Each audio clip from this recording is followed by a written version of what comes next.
भगवान श्री कृष्ण की जन्म कथा। उन्होंने वसुदेव देवकी के दुखी जीवन को देख 8वें बच्चे की रक्षा का उपाय रचा। जिस समय वसुदेव देवकी को पुत्र पैदा हुआ, उसी समय संयोग से यशोदा के गर्भ से एक कन्या का जन्म हुआ, जो और कुछ नहीं सिर्फ माया थी।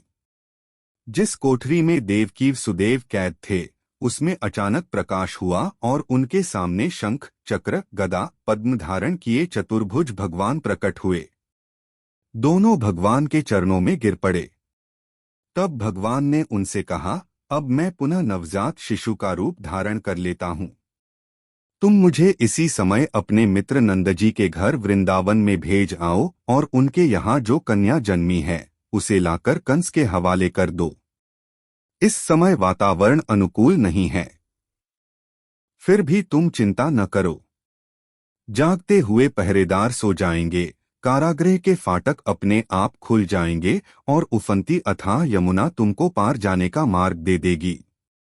उसी समय वसुदेव नवजात शिशुरूप श्रीकृष्ण को सूप में रखकर कारागृह से निकल पड़े और अथाह यमुना को पार कर नंदजी के घर पहुंचे।